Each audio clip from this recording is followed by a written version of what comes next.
రెడ్డి గారు అదే విధంగా వేదికపైన ఆశీనులైన మిగతా పెద్దలందరికీ పేరు పేరున చెప్పిన విజయసింహారెడ్డి గారి పేరు చెప్పిన అట్లాగే ఎవరెవరి పేర్లు చెప్పలేదో మా విజయేందర్ రెడ్డి అన్న మా రంగారెడ్డి అన్న విష్ణు అన్న ఇంకందరికీ ఎవరెవరి పేర్లు చెప్పలేదో యాదయ్య గౌడ్ గారు ఇంకా పేరు పేరున అందరికీ ఎవరెవరి పేర్లు చెప్పలేదో దయచేసి మనసులనే తిట్టుకోండి బయట తిట్టకండి మా పంకజ్ అన్న చెక్కిల మనీల్ అన్న సైద్ రెడ్డి మాజీ మున్సిపల్ చైర్మన్ గారికి పేరు పేరున అందరికీ ముందున్న పత్రికా మిత్రులకు ఇవాళ గెలిచి వచ్చిన గౌరవ సర్పంచులకు గెలిచి వచ్చిన ఉప సర్పంచులకు వార్డు సభ్యులకు వాళ్ళని గెలిపించిన మా అన్నదమ్ములకు అట్లాగే ఆడబిడ్డలకు పేరు పేరున అందరికీ శిరస్సు వంచి హృదయపూర్వకంగా నమస్కారం.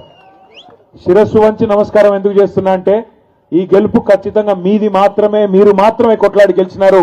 కేసీఆర్ గారి స్ఫూర్తితో ఎవరు సహకరించినా సహకరించకపోయినా మా నాయకుడు కేసీఆర్ గారు అందించిన పోరాట స్ఫూర్తితో మేము కొట్లాడతామని చెప్పి అధికార పార్టీ ఆగడాలను అధికార పార్టీ అరాచకాలను అన్నిటిని ఎదుర్కొని వాళ్ళ గూండాగిరిని పోలీసు పవర్ను అన్నిటిని ఎదుర్కొని మీరు అద్భుతంగా వీరోచితంగా పోరాటం చేసినందుకు గట్టిగా చప్పట్లతో ఇక్కడ ఉన్న వాళ్ళందరూ మొత్తం నల్లగొండ జిల్లా మొత్తం వినబడేటట్టు వారికి అభినందనలు చెప్పాలని కోరుతా ఉన్నా.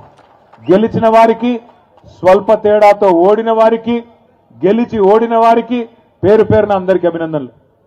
గెలిచి ఓడిన వారు అని ఎందుకంటున్నా అంటే దగ్గర ఇప్పుడే మా భూపాల్ రెడ్డి అన్న చెప్పినట్టు ఒక 1000-1500 గ్రామాల్లో నిజానికి మనం గెలిచినాం. కానీ లంగతనంతో చిల్లర మల్లర మరి అధికారులను అడ్డం పెట్టుకొని కావాలని తిమ్మిని బమ్మిని చేసి గెలిచిన వాళ్ళని కూడా ఓడిపోయినట్టుగా రీకౌంటింగ్ లో ఓడగొట్టింది కాంగ్రెస్ ప్రభుత్వం. అయినప్పటికీ దాదాపు రాష్ట్ర వ్యాప్తంగా చూసినట్టయితే మరి ముఖ్యమంత్రి కాలికి బల్పం కట్టుకొని 2 ఏళ్ల విజయోత్సవాల పేరిట జిల్లా జిల్లా తిరిగిండు. స్థానికంగా ఉండే ఎమ్మెల్యేలు బెదిరించిండ్రు, మీకు ఇందిరమ్మ ఇండ్లు రావు, ఫలానా పథకం రాదు, ఫలానా పథకం రాదు అని బెదిరించిండ్రు. కాలికి బల్పం కట్టుకొని ఎమ్మెల్యేలు, అధికార పార్టీ ఎమ్మెల్యేలు ఊరూరు తిరిగిండ్రు. ఇంకా చాలా రకాలుగా అధికార యంత్రాంగాన్ని అడ్డం పెట్టుకొని బెదిరించినారు. ఇన్ని చేసినా రాష్ట్ర వ్యాప్తంగా నిజాయితీగా కనుక ఎన్నికలు జరిగింటే 60% టచ్ అయ్యేది. అయినప్పటికీ దగ్గర 35-40% స్థానాల్లో ఇవాళ బీఆర్ఎస్ గెలిచింది అంటే దానికి కారణం మీరు మీరు మీరు అనే మాట మళ్ళొక్కసారి నేను విజ్ఞప్తి చేస్తా ఉన్నా. నిజంగా మీ పోరాట స్ఫూర్తి ఇలా పార్టీ నాయకత్వం మొత్తానికి కొత్త ఉత్సాహం ఇచ్చింది. కాంగ్రెస్ పార్టీకి ముచ్చెమటలు పట్టించింది. అందుకే జిల్లా పరిషత్ ఎన్నికలు పెట్టాలంటే, మండల పరిషత్ ఎన్నికలు పెట్టాలంటే కాంగ్రెస్ ముఖ్యమంత్రికి కాంగ్రెస్ పార్టీకి భయమయ్యి ఇలా తప్పించుకొని పారిపోతా ఉన్నారు. చూస్తా ఉన్నారు మీరు. ఇవాళ పొద్దున్న పేపర్లో వార్త ఉన్నది, సహకార సంఘాలకు ఎన్నికలు పెట్టాలా. రైతులకు నిజంగానే ముఖ్యమంత్రి గారు కాంగ్రెస్ ప్రభుత్వం ఏదైనా మంచి చేసింటే సహకార సంఘాలకు ఎన్నికలు పెట్టి ఉండాలి. ఈరోజు రైతు దినోత్సవం కూడా, జాతీయ రైతు దినోత్సవం ఈరోజు. ఈ జాతీయ రైతు దినోత్సవం రోజు ఒక రైతు బిడ్డగా నేను ముఖ్యమంత్రి గారిని అడుగుతా ఉన్నా, నీకు నీ ప్రభుత్వానికి ఏమైనా నిజాయితీ ఉంటే, నీకు నీ ప్రభుత్వానికి నిజంగానే వ్యవసాయదారులకు ఏమైనా మంచి చేసినామనే నమ్మకం ఉంటే, దమ్ముంటే సహకార ఎన్నికలు పెట్టమని చెప్పి గట్టిగా నల్లగొండ వేదికగా నేను డిమాండ్ చేస్తా ఉన్నా. తప్పించుకోవచ్చు కొన్ని రోజులు, అధికారం ఉంది కదా, నామినేషన్ల ద్వారా పదవులు నింపుకున్నాం కదా అనే ఒక తొంపుతో తప్పించుకోవచ్చు. కానీ వాళ్ళ రాష్ట్రంలో ఉన్న వ్యవసాయదారులందరూ, వ్యవసాయ కూలీలు కానీ వ్యవసాయదారులు కానీ అందరూ తీవ్రమైన కోపంతో ఉన్నారు. ఆ కోపం కొద్దిగా సర్పంచ్ ఎన్నికల్లో కనబడ్డది. సహకార ఎన్నికలు పెడితే రైతులు కర్రుగాల్చి వాత పెడతారనే భయంతో ఇలా నామినేటెడ్ పద్ధతుల్లో ఆ పదవులు నింపుకునే ప్రయత్నం చేస్తా ఉన్నాడు ముఖ్యమంత్రి గారు. 2 ఏళ్ళు అయిపోయింది. ఏం చేసిండ్రు 2 ఏళ్ళు ఈ ముఖ్యమంత్రి గారు? కాంగ్రెస్ ప్రభుత్వం కేవలం టైం పాస్ కాలక్షేపం కార్యక్రమాలు తప్ప ఏమీ లేదు. రోజుకొక లీక్ ఇస్తారు. ఇగో ఈ కేసు ఆ కేసు ఆ కేసు ఈ కేసు, 2 ఏళ్లుగా కేసుల చుట్టూనే నడుపుతున్నాడు ప్రభుత్వాన్ని తప్ప ప్రజలకు పనికొచ్చే ఒక్క కార్యక్రమం కూడా లేదు. పోనీ ఆ కేసులన్నా ధైర్యంగా పెడతాడా మొగోడిలాగా అంటే అది కూడా చేత కాదు. రోజు ఒక లీక్, ఇగో ఈ కేసు ఇస్తారంట, ట్యాపింగ్ అంట, నోటీస్ అంట. రారాదు కెమెరా ముంగటికి ముఖ్యమంత్రి దమ్ముంటే మొగాడి అయితే రా, వచ్చి చెప్పు ఇగో ఈ కేసులో కేసు పెడుతున్నా అని చెప్పు. రోజు చూడండి శిఖండి రాజకీయాలు తప్ప మగాడిలాగా మగతనంత రాజకీయాలు చేసే దమ్ము మాత్రం లేదు. రా ముందుకు రా, కెమెరాల ముంగటికి రా, చిట్ చాట్ల వెనకాల దాక్కునుడు ఎందుకు? ముఖం పెట్టుకొని రా ముంగటి, కెమెరా ముంగటికి వచ్చి ఇగో ఈ కేసులో నేను కేసు పెడుతున్నా, నేనే పోలీసు వాళ్ళకి చెప్పినా నోటీస్ ఇస్తున్నా, నేనే అవసరమైతే జైల్లో పెడతా అని హోంమంత్రి కూడా నువ్వే కదా, వచ్చి చెప్పు ముంగటికొచ్చి. అది చేత కాదు. వెనకాల కూర్చొని చిట్ చాట్ల పేరిట, కాలక్షేపం కబుర్ల పేరిట ఇలా టైంపాస్ చేస్తా ఉన్నాడు ముఖ్యమంత్రి. ఎందుకో కూడా మీకు తెలుసు ఈ కాలక్షేపాలు, ఎందుకు ఈ డైవర్షన్ గేమ్లు అనేది. ఎందుకంటే ఇవాళ ప్రజలు అడుగుతున్నారు, 6 గ్యారంటీలంటివి 100 రోజులంటివి ఏమాయ నాయనా అని అడుగుతున్నారు. సర్పంచ్ ఎన్నికల్లోనే 40% మందికి ఇవాళ బుద్ధి చెప్పినరు, బ్రహ్మాండంగా కాంగ్రెస్ నాయకులను ఎక్కడికక్కడ నిలదీసిరు. అందుకే రోజొక్క టైంపాస్ కార్యక్రమం పెట్టకపోతే ప్రజలు నిలదీస్తారు, అడుగుతారు. పాలమూరు రంగారెడ్డి ఎత్తిపోతల పథకం మీద కేసీఆర్ గారు మొన్న అరటి పండు ఒలిచి నోట్లో పెట్టినట్టు రాష్ట్రం మొత్తంలోని వ్యవసాయదారులకు అర్థమయ్యేటట్టు చెప్పిండు. ఎట్లా బీఆర్ఎస్ ప్రభుత్వం 90% పనులు పూర్తి చేసింది. పాలమూరు జిల్లాలోని 14 నియోజకవర్గాలకు, రంగారెడ్డి జిల్లాలోని 6 గ్రామీణ నియోజకవర్గాలకు, అట్లాగే మన దక్షిణ పశ్చిమ నల్లగొండలో, సౌత్ వెస్ట్ నల్లగొండలో మునుగోడు, దేవరకొండ, కొంత నల్లగొండ నియోజకవర్గం, కొంత నాగార్జున సాగర్ నియోజకవర్గానికి లాభమయ్యే విధంగా డిండి ప్రాజెక్టును కూడా అక్కడ తీసుకున్న నీళ్లతోనే ఎట్లా మేము ప్రయత్నం చేసినాం, ఎట్లా 90% పనులు పూర్తయినాయి, ఎట్లా 10% ఈ 2 ఏళ్లుగా అసలు పని చేయకుండా పండబెట్టినరు. ఇవన్నీ కేసీఆర్ గారు మీకు అర్థమయ్యేటట్టు చెప్పిండ్రు. చెప్పడం మాత్రమే కాదు, కేసీఆర్ గారు ఏమన్నారు, ఆ డిపిఆర్ అంటే డీటెయిల్డ్ ప్రాజెక్ట్ రిపోర్టు ఏదైతే దేని ఆధారంగానైతే మనం అన్ని అనుమతులు తెచ్చినామో దాన్ని కూడా తిప్పి పంపితే 6-7 నెలలుగా కనీసం మాట్లాడే తెలివి లేదు.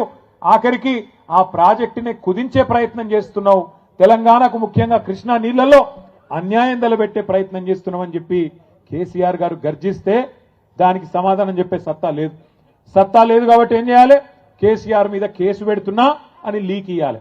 దాంతో తెల్లారి పేపర్లను కాళ్ళు పట్టుకొని తెల్లారి తాటికాయంత అక్షరాలతోని కేసీఆర్ కు నోటీసులు అని చెప్పి తెల్లారి పేపర్లు రాయించాలి, ప్రజల దృష్టి మల్చాలే. ఇది ఆయన ఉద్దేశం. 6 గ్యారంటీల గురించి ఎవరు మాట్లాడొద్దు, రైతు బంధు గురించి ఎవరు మాట్లాడొద్దు, రైతు కూలీలకు నెలకు ఇస్తానన్న 1000 రూపాయలు, ఇందిరమ్మ ఆత్మీయ భరోసా అని బిల్డప్ ఏదైతే ఇచ్చిండో, లక్షలాది మంది రైతు కూలీలు ఏదైతే ఎదురు చూస్తున్నారో దాని గురించి మాట్లాడొద్దు. 22 లక్షల మంది కౌలు రైతులకు ఇస్తానన్న రైతు బంధు ఎందుకు బంద్ అయింది అని చెప్పి కౌలు రైతులు అడగొద్దు. తులం బంగారం ఏమైంది నాయనా అని ఆడబిడ్డలు అడగొద్దు. అట్లాగే బతుకమ్మ చీర ఏమైంది అని మహిళలు ఎవరు అడగొద్దు. నెలకి ఇస్తానన్న 2,500 ఏమైంది అని గుర్తు చేయొద్దు. 4,000 పింఛన్ అంటివి ఏడవాయరా నాయనా అని పెద్ద మనుషులు అడగొద్దు. ఇస్తానన్న 2 లక్షల ఉద్యోగాలు ఏవి అని పిల్లలు అడగొద్దు. మాకు స్కూటీలు ఇస్తానంటివి ఏవి అని ఆడపిల్లలు అడగొద్దు. అట్లాగే నిరుద్యోగ భృతి అంటివి 4,000 అదెక్కడా అని పిల్లలు అడగొద్దు. ఇస్తానన్న 12 లక్షల అంబేద్కర్ అభయహస్తం దళిత బంధు తీసేసి 12 లక్షలు ఇస్తా అన్నాడు కదా కేసీఆర్ గారు. 10 లక్షలు ఇస్తే నేను 12 లక్షలు ఇస్తా అన్నాడు. ఏమైంది అని దళితులు అడగొద్దు, గిరిజనులు అడగొద్దు. అట్లాగే బీసీలకు 42% ప్రభుత్వ కాంట్రాక్టులలో, విద్యలో, ఉపాధిలో, సర్పంచ్ ఎన్నికల్లో, స్థానిక సంస్థల్లో ఇస్తానన్న రిజర్వేషన్ ఏమైందని బీసీలు అడగొద్దు. పెడతానన్న 20,000 కోట్ల బడ్జెట్ సంవత్సరానికి మొత్తం 5 ఏళ్లలో 1,00,000 కోట్ల బడ్జెట్ ఏమైంది అని బీసీలు అడగొద్దు. ఇస్తానన్న గొర్రెలేమాయ్ అని యాదవులు అడగొద్దు. తెస్తానన్న చేపలేడవాయ్ అని ముదిరాజులు గంగపుత్రులు అడగొద్దు. బీసీ డీలకెళ్ళి ఏలకు మారుస్తానో కదా ఏమాయ్ అని ముదిరాజులు అడగొద్దు. ఇట్లా 420 హామీలు ఏవైతున్నాయో వీటన్నిటి నుంచి దృష్టి మళ్లించాలంటే ఏం చేయాలి, కేసీఆర్ కు నోటీసులు ఇవ్వాలి. అందుకే ఇలా నోటీసులు ఇచ్చి ప్రజలను మళ్ళొక్కసారి పత్రికలను మేనేజ్ చేసి, టీవీలను మేనేజ్ చేసి గందరగోళం చేసే ప్రయత్నం చేస్తున్నాడు ముఖ్యమంత్రి.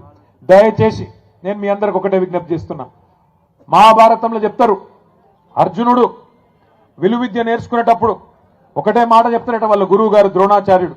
ఏమని, నీ మొత్తం దృష్టి చిలుక కన్ను మీదనే ఉండాలి, కొడితే చిలుక కన్నునే కొట్టాలి తప్ప ఇంకేది కనబడద్దు. చెట్టు కనబడద్దు, చెట్టు మీద ఉన్న దానికి ఉన్న మరి కొమ్మలు కనబడద్దు, కొమ్మ చుట్టూ ఉన్న ఆకులు కనబడద్దు, ఏది కనబడద్దు. ఆ చెట్టు మీద కూర్చున్న చిలుక కన్నుకే కొట్టాలని చెప్పి తదేక దీక్షతోని దృష్టి పెట్టి కొట్టుమనేదైతే చెప్తాడో మన కేసీఆర్ గారు కూడా మీకు అదే చెప్పమని చెప్పిండు నల్లగొండలో. ఒకటి మన దృష్టి, మన మీద ఎన్నెన్న కేసులు పెట్టుకొని, కేసులు పెట్టని, అవసరమైతే జైలుకు పంపని, ఏమన్నా కానీ కాంగ్రెస్ ను మాత్రం ప్రజాక్షేత్రంలో 420 హామీలు అమలు చేసేదాకా నల్లగొండ మహబూబ్ నగర్ జిల్లా రైతాంగానికి కృష్ణా జలాల్లో న్యాయం జరిగేదాకా వదిలిపెట్టే సమస్య లేదు. పోరాటం ఎంత దాకైనా పోదామనే మాట కూడా నేను మళ్ళొక్కసారి మీకు విజ్ఞప్తి చేస్తా ఉన్నా. భయపడకండి, ఎవ్వలతోనేం కాదు. కాంగ్రెస్ వాళ్ళకి అంత ధైర్యం కూడా లేదు.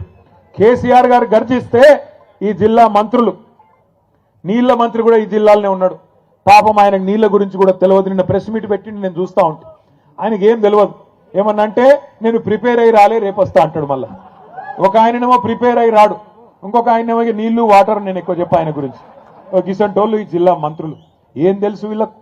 నీళ్ల గురించి తెలుసా? ప్రజల అవస్థల గురించి తెలుసా? అడ్డమైన అబద్ధాలు చెప్పి అర్రాసు పాటవాడి ఇవాళ అడ్డదారిలో అధికారంలోకి వచ్చి కూర్చున్నారు. మీదికెళ్ళి ఇవాళ హుంకరిస్తా ఉన్నారు, బెదిరించే ప్రయత్నం చేస్తున్నారు. బెదిరింపులు అంటే మామూలు బెదిరింపులు కాదు. ఇక్కడ ఎల్లారెడ్డిగూడెంలో యాదగిరిని, ఎల్లమ్మగూడెంలో యాదగిరిని ఏ రకంగా అవమానించినరో ఒక యాదవ సోదరుణ్ణి మీ కళ్ళ ముంగట్నే ఉన్నది. లింగంపల్లిలో, సూర్యాపేట జిల్లాలోని నూతనకల్లి మండలం లింగంపల్లిలో మల్లయ్య యాదవ్ గారిని కిరాతకంగా హత్య చేసినారు. అట్లాగే చిన్న కాపర్తిలో ఇప్పుడే లింగయ్య గారు చెప్పినట్టు గెలిచిన వాళ్లను పోస్టల్ బ్యాలెట్లను లెక్క పెట్టకుండా ఓడించినట్టు ప్రకటించినారు. అట్లా చాలా గ్రామాల్లో, ఇక్కడ నారాయణపురంలో కానీ ఇంకా చాలా గ్రామాలలో ఇవాళ ఈ అరాచకంతో రీకౌంటింగ్ చేసి మొదలు గెలిచిన వాళ్లను తర్వాత ఓడిపోయిన వాళ్ళుగా ప్రకటించి ఆ రకంగా కూడా అన్యాయం చేసినారు. ఇవాళ బెదిరింపులు పనిచేయకపోవడంతో కొత్త కథ ఎత్తుకున్నారు. ఏమని? మీకు ఇందిరమ్మిన్లు ఇయ్యం, మీకు ఫలానాది ఇయ్యం, మీరు సర్పంచులందరూ మాతోనే వస్తేనే రేపటి రోజున మీకేమైనా ఉంటుందని చెప్తున్నారు. నేను మీ అందరికీ ఒకటే, గెలిచిన మా గౌరవ సర్పంచులకు, ఉప సర్పంచులకు ప్రత్యేకంగా నేను విజ్ఞప్తి చేస్తా ఉన్నా. ఒక్కసారి మీరు పరిస్థితి గమనించండి. గెలిచిన కాంగ్రెస్ ఎమ్మెల్యేలకే ఇవాళ దిక్కు లేదు అక్కడ. మీరు చూడండి, నేను చెప్పేది అబద్ధం కాదు. ఒక ఎమ్మెల్యే గారు, కాంగ్రెస్ ఎమ్మెల్యే నిజామాబాద్ జిల్లాలో, కామారెడ్డి జిల్లాలో, ఇక రేవంత్ రెడ్డి గారు నిధులు ఇస్తలేడు అభివృద్ధికి అని చెప్పి ప్రపంచ బ్యాంకుకు ఉత్తరం రాసిండు ఆయన.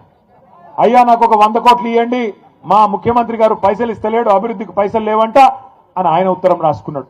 అట్లాగే ఇంకొక ఎమ్మెల్యే గారు, మహబూబ్ నగర్ జిల్లా ఎమ్మెల్యే గారు, కాంగ్రెస్ ఎమ్మెల్యే ఎన్ఎం శ్రీనివాసరెడ్డి, ఆయన కుల్లో చెప్తున్నాడు, కాంగ్రెస్ ఎమ్మెల్యేలకు పైసలు లేవు, ప్రభుత్వం దగ్గర డబ్బులు లేవు, మాకు పెళ్లిళ్లకు పేరెంటాలకు పోవడం తప్ప మాకు ఏ పని లేకుండా పోదు అని చెప్పి ఆ ఎన్ఎం శ్రీనివాసరెడ్డి గారు చెప్తా ఉన్నాడు.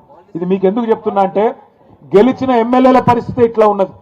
వాళ్ళు అనుకుంటున్నారు, కాంగ్రెస్ ఎమ్మెల్యేలు మేము అనుకుంటే సర్పంచులను ఇబ్బంది పెట్టగలుగుతామని వాళ్ళు అనుకుంటున్నారు.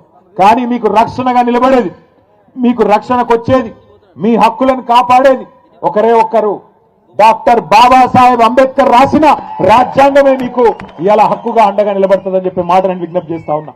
ఈ పైసలు ఏవైతే వాళ్ళు చెప్తున్నారో, నేను ఈయన ఇచ్చేస్తా అది చేస్తా అని, ఎవడి అబ్బ సొమ్ము కాదు, ఎవడి అత్త సొమ్ము కాదు.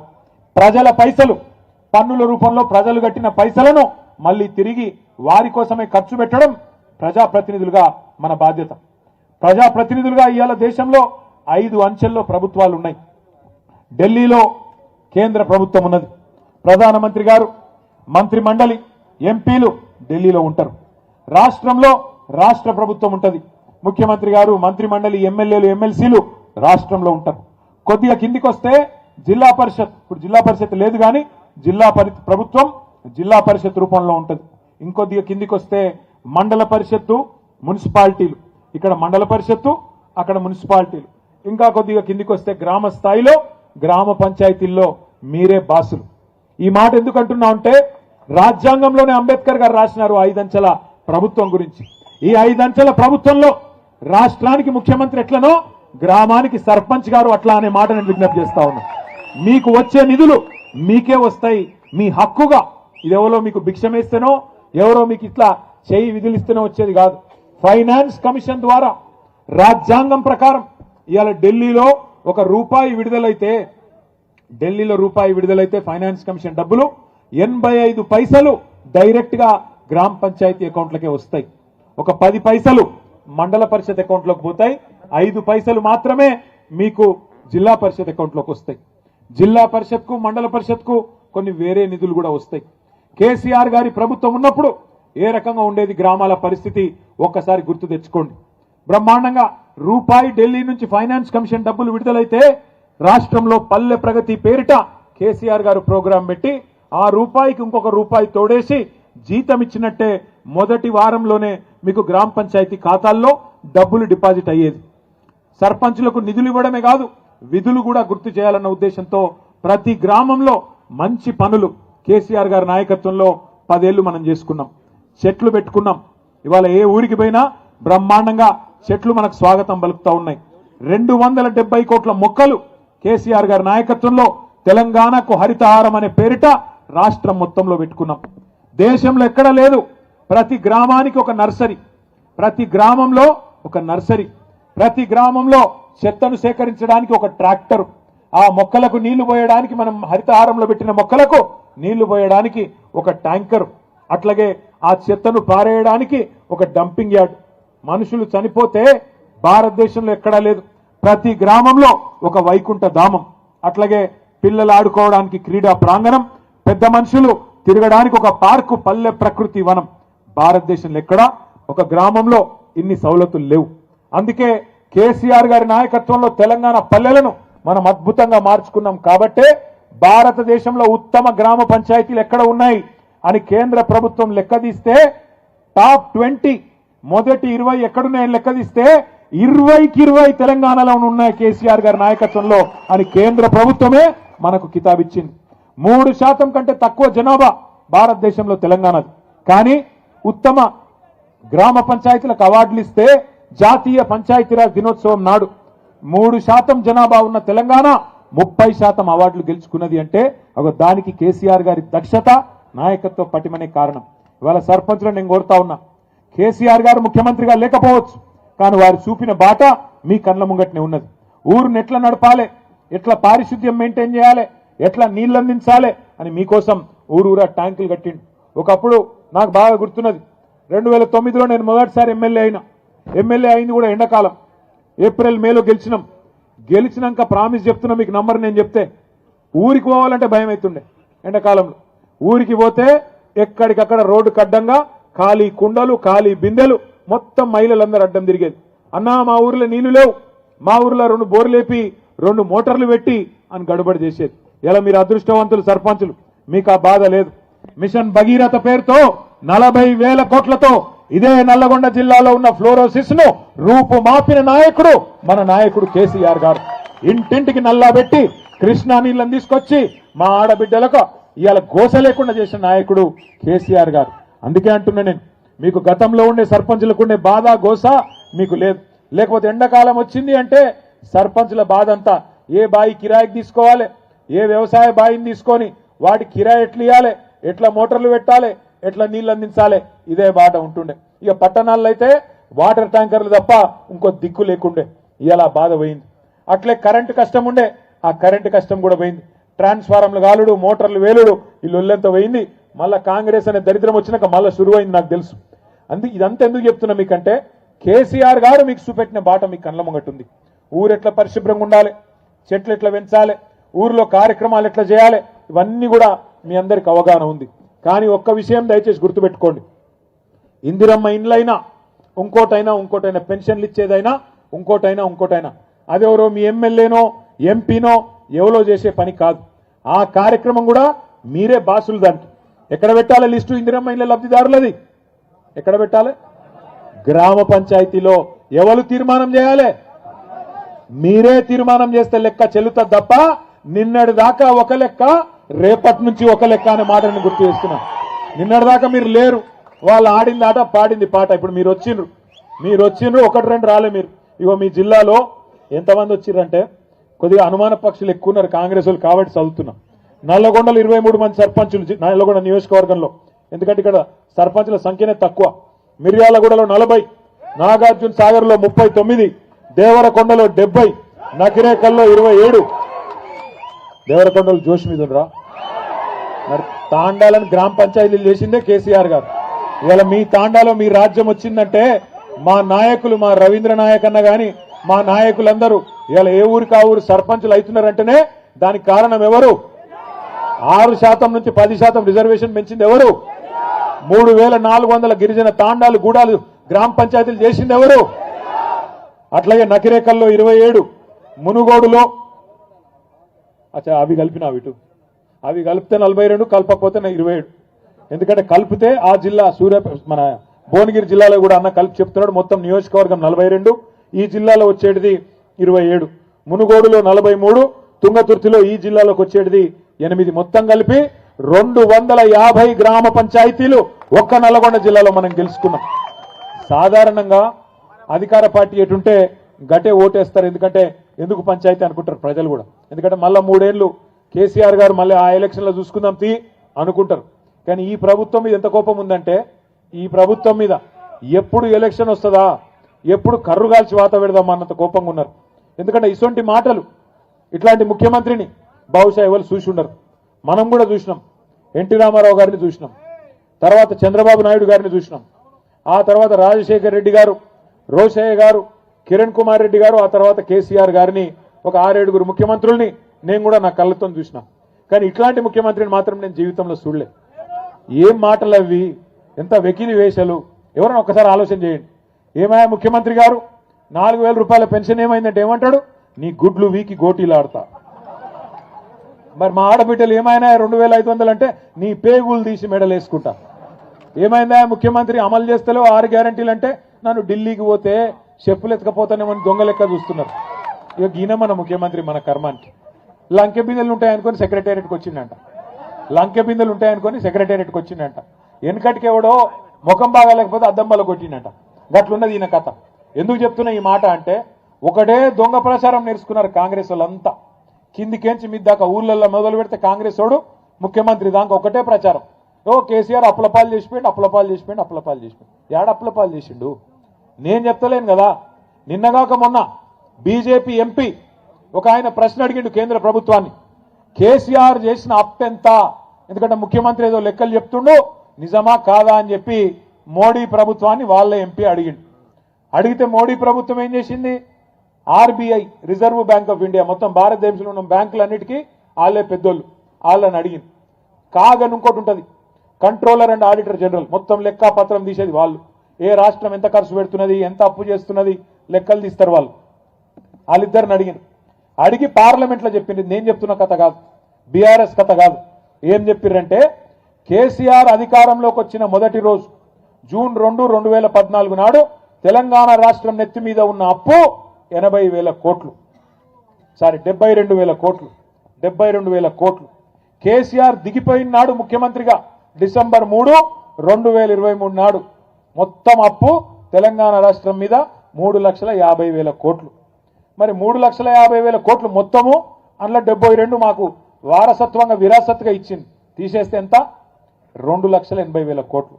మరి 2,80,000 కోట్ల అప్పును రేవంత్ రెడ్డి 8 లక్షల కోట్లు అంటాడు, బట్టి విక్రమార్క 7 లక్షల కోట్లు అంటాడు, ఇంకొక ఆయన 6 లక్షలు అంటాడు. వాళ్ళ నోటికి ఎంత వస్తే అంత.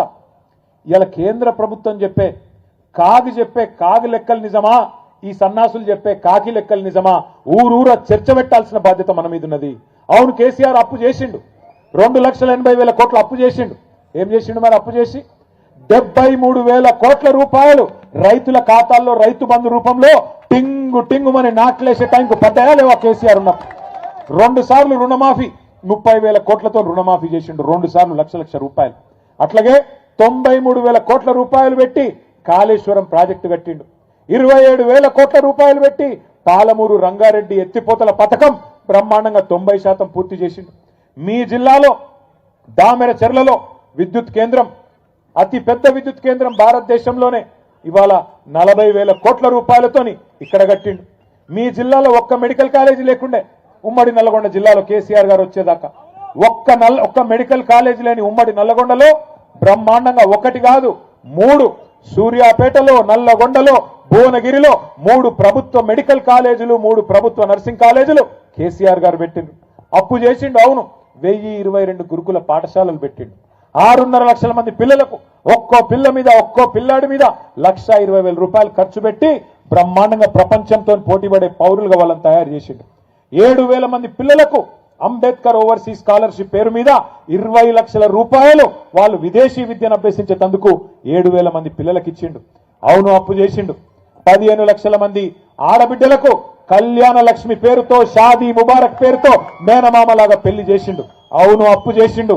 15 లక్షల తల్లులకు కేసీఆర్ కిట్ ఇచ్చిండు. నేను అడుగుతున్న రేవంత్ రెడ్డి, దమ్ముంటే చెప్పు, కేసీఆర్ గారు 2,80,000 కోట్ల అప్పు చేసి ప్రజలను ఒక తండ్రిలాగా కాపాడుకున్నాడు. నువ్వు వచ్చి 2 ఏళ్ళ కేసీఆర్ 10 ఏళ్లలో 2,80,000 కోట్ల అప్పు చేస్తే నువ్వు 2 ఏళ్లలో 2.5 లక్షల కోట్ల అప్పు చేసినావు. ఏం చేసినావు చెప్తావా? ఒక ఇటుక పెట్టినవా? ఒక కాలువ దవ్వినవా? ఒక చెరువు దవ్వినవా? ఒక మంచి పని చేసినవా? ఒక హామీ నిలబెట్టుకున్నవా? ఏం చేసినావు? దయచేసి చెప్పు ప్రజలకు. శ్వేత పత్రాలు ప్రచురించి దమ్ముంటే చెప్పు. ఇవాళ ఎంతసేపు కేసులు పెడతా, పోలీసులను అడ్డం పెట్టుకొని బతుకుతా, ఎన్ని రోజులు తిరుగుతావు అట్లా? 2 ఏళ్ళు అయిపోయింది, నీ హనీమూన్ పీరియడ్ అయిపోయింది, ఇక అసలు కథ మొదలున్నది. అందుకే కేసీఆర్ గారు మొన్న చెప్పిండ్రు, నిన్నటి దాకా ఒక లెక్క, రేపటి నుంచి ఇంకో లెక్క. నల్లగొండ నుంచే కథన బేరి మోగిస్తాం. కృష్ణా జలాల్లో జరుగుతున్న అన్యాయం మీద నల్లగొండ నుంచే కేసీఆర్ గారు మరి యుద్ధం ప్రకటించబోతా ఉన్నారు. తొందరలోనే మన మునుగోడు దేవరకొండ మధ్యలో ఏదో ఒక ప్రాంతంలో మన జిల్లా నాయకత్వంతో మాట్లాడి అక్కడ ఒక బహిరంగ సభ కూడా ఉంటది. దానికి పెద్దలు కేసీఆర్ గారు కూడా వస్తా ఉన్నారు. మీరందరూ కూడా దయచేసి మరి కథానాయకుల మాదిరిగా కదిలి రావాలని చెప్పి కోరుతూ, గెలిచిన సర్పంచులకు చివరిగా నాది ఒకటే ఒక విజ్ఞప్తి, మీరెవ్వరూ భయపడే అవసరం లేదు, ఎలాంటి పంచాయతీ పెట్టుకునే అవసరం లేదు. మీ హక్కుల గురించి, మీ బాధ్యతల గురించి తొందరలోనే అన్ని జిల్లాల్లో వర్క్ షాపులు కూడా పెడతాం, మీకు ట్రైనింగ్ ఇస్తాం. అలాగే చివరిగా నేను చెప్పే మాట, మీకు ఎవరైనా కేసులు పెడితే, మిమ్మల్ని ఎవరైనా ఇబ్బంది పెట్టే ప్రయత్నం చేస్తే నేను మీ అందరికి మాటిస్తా ఉన్నా, ప్రతి జిల్లాలో ఒక లీగల్ సెల్ పెట్టి మీకు ధైర్యం ఉంచడానికి, మీ కేసులు కొట్లాడేదానికి కూడా పార్టీ మొత్తం బాధ్యత తీసుకుంటుందని చెప్పి కూడా తెలియజేస్తూ, జై తెలంగాణ. లేవద్దు బాబు, ఎవరు లేవద్దు దయచేసి. ఇప్పుడు సర్పంచుల సన్మానం ఎవరైనా ముందు కూర్చొని లేవద్దు, ఎవరు ముందు రావద్దు. పిలిచిన సర్పంచులు తప్ప ఇంకో మనిషి ఎవరు కూడా రావద్దు. ఓన్లీ సర్పంచులు. మొట్టమొదటగా శాలిగౌరవం మండలం ఒకటే, తుంగతుర్తి కాన్స్టిట్యూన్సీ లో ఒకటే ఉంది. 5 శాలిగౌరవం రావాలి.